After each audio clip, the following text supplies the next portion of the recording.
પરમાત્માને પ્રિય, ભગવાનના હૃદયમાં સદા વસનારા પરમ પૂજ્ય પ્રમુખ સ્વામી મહારાજે આપણને સૌને એમના પ્રિય મહંત સ્વામીની ભેટ આપી છે. પરમ પૂજ્ય મહંત સ્વામી આપણા સૌના હવે આધ્યાત્મિક ગુરુ બન્યા છે અને આધ્યાત્મિક ગુરુ તરીકે આપણા સૌના યોગ અને ક્ષેમનું તેઓ વહન કરી રહ્યા છે. ત્યારે આજે તેઓ ગુરુપદે બિરાજ્યા પછી સૌ પ્રથમ વખત આપણને સૌને આશીર્વચન આપે એવી એમના ચરણોમાં પ્રાર્થના.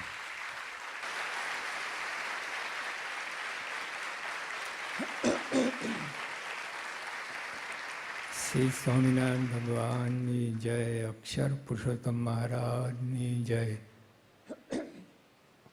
ગુણાતીતાન સ્વામી મહારાજની જય, ભગતજી મહારાજની જય, શાસ્ત્રીજી મહારાજની જય, યોગજી મહારાજની જય, પ્રમુખ સ્વામી મહારાજની જય, પ્રમુખ સ્વામી મહારાજ શતાબ્દી મહોત્સવની જય જય.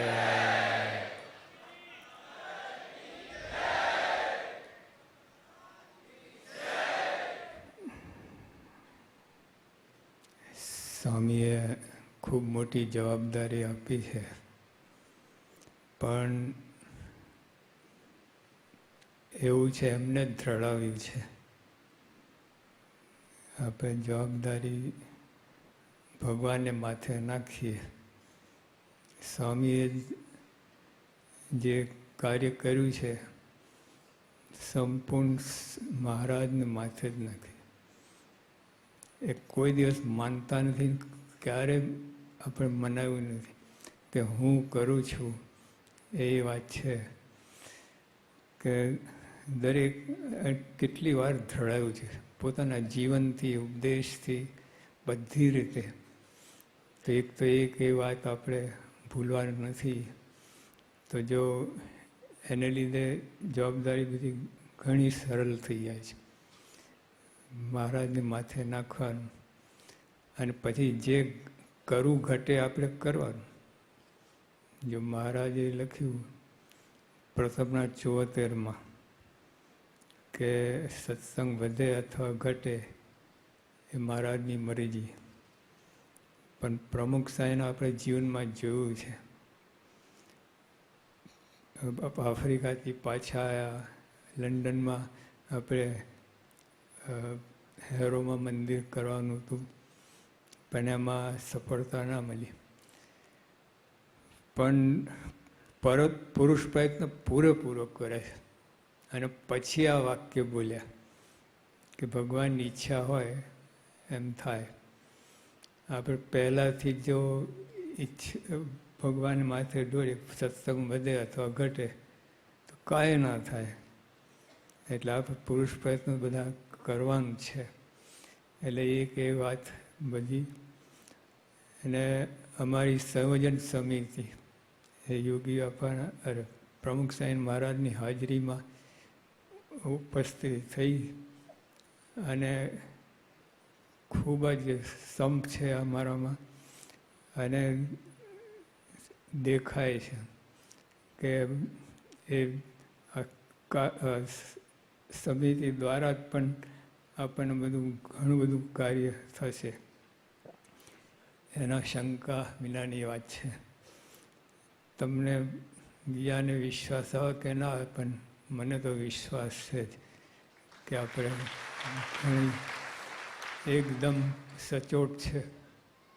અને બીજા વડીલો છે સંયોજન સમિતિ સિવાય આપણે અવારનવાર સલાહ લઈએ છીએ મોટાની, અને એ પણ આપણે સલાહ આપે છે.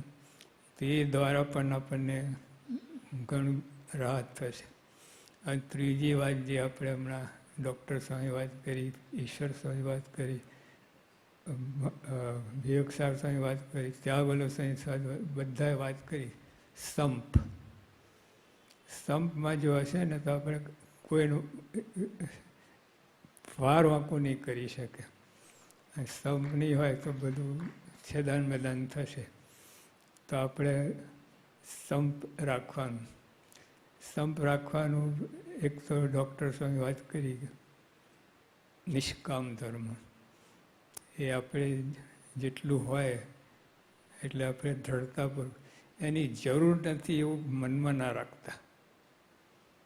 નિષ્કામતાની જરૂર નથી એવું મનમાં ના રાખતા. જરૂર છે જ, પણ આપણે કંઈ ભૂલ થતી થાય તો પ્રાયશ્ચિત વિધિ મારાના વખતમાં જ છે. જો મારા વખતમાં આવું ના બનતું હોય તો પ્રાયશ્ચિત વિધિ ક્યાંથી હોય? તો મહારાજે પ્રાયશ્ચિત વિધિ લખી. એટલે એ સંબંધ એને જરૂર છે એની. અને આપણે એક પછી નિયમ ધર્મ આપણા જે બધું છે, જે અભક્ષ્ય ખાવું ના ખાવું, એ તો હરિભક્તો બધા માટે છે. અને એ રીતે રહે. અને ઉપાસનાથી આપણને એક થઈ જઈએ.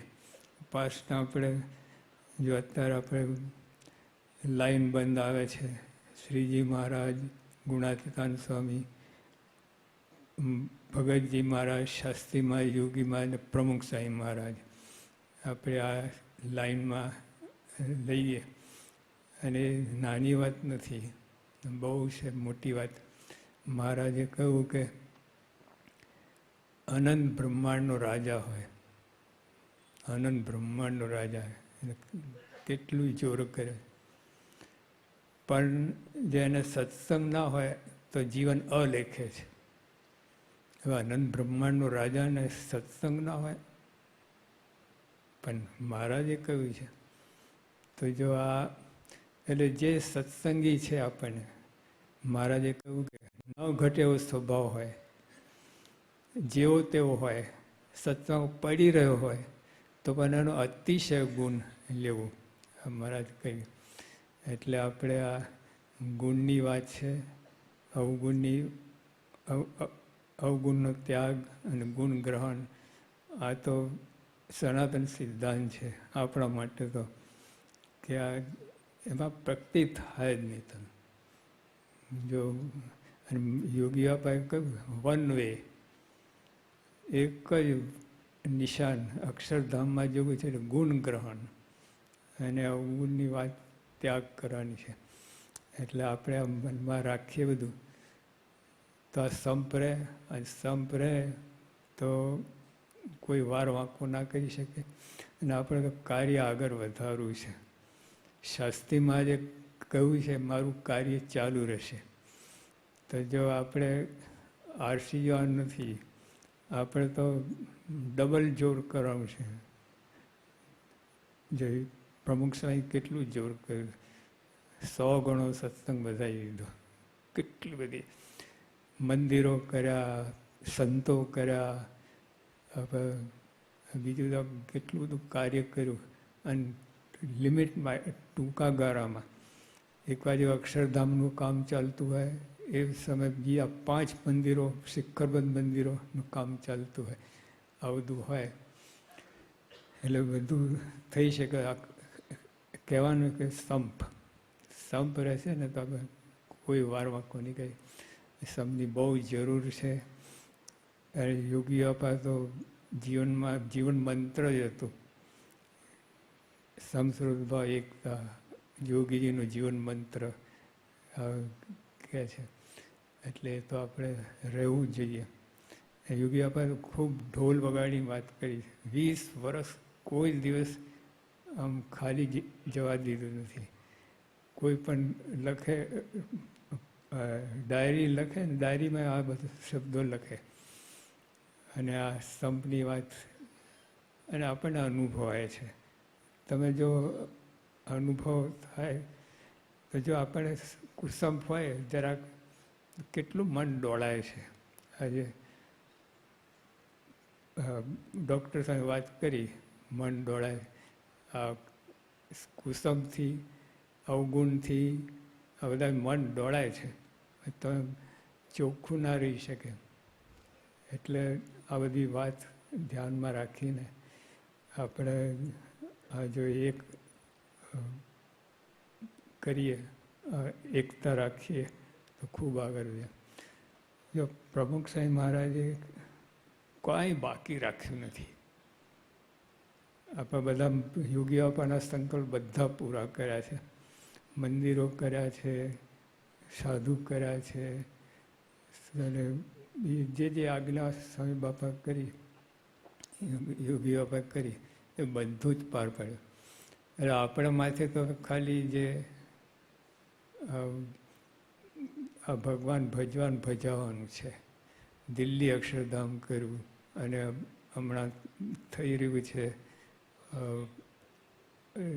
રોબિન્સવિલમાં. હવે એ તો આખી દુનિયાથી માણસ ખેંચાઈને આવશે, એટલું બધું પાવરફુલ થશે. એટલે આપણે તો લાગતું નથી. આ ભગવાન જો નાગપુર મંદિર કર્યું, આપણને લાગતું તો ત્યાં કોણ આવશે, કેમ છે? અરે ઢગલા બંધ આવે છે. હા, કલકત્તામાં આપણે લાગે કોણ આવશે, કેટલા હરિભક્તો આવે છે. એટલે બધું ચાલે છે. એટલે આપણને આપણી કલ્પના બહાર બધું થાય છે. એટલે આપણે તો સમસુરતભાઈ એકતા ખાસ રાખવાની જરૂર છે. અને જે પ્રમુખ સાહેબ મારા જીવનથી, કાર્યથી, ઉપદેશથી ધડાવ્યું છે કે આપણે આ ભગવાન કરતા છે. ભગવાન એ વાત દ્રઢપણે રાખીને, ભગવાનને આગળ રાખીને, ભગવાનને આપણે બધું જે કંઈ ક્રિયા કરીએ એ સ્વામી બાપાએ બહુ કર્યું છે. જીવનમાં બધું જો હજારો પ્રસંગ છે, બધાના ભક્તિના, પરાભક્તિના, ધર્મના, નિયમના, અને આપણે કેટલી બધી વાત કરી છે. અને સમસુરત ભાવ, અવગુણ ના લેવું, આ બધી વાત તો કરી છે. પણ આપણે એ જ યોગી બાપા કહે કે ચંદ્ર પર જઈશું ને તો આને આ સત્સંગ આ રીતે જ કરવું પડશે. ગમે ત્યાં જઈશું તો જો આપણે આ ખાસ આપણે આટલા મુદ્દા છે, આપણે આ રાખીએ, અને મૂળ તો સંપ આપણે રાખીએ તો બધું કામ થશે. સહેદાન સ્વામી મહારાજ.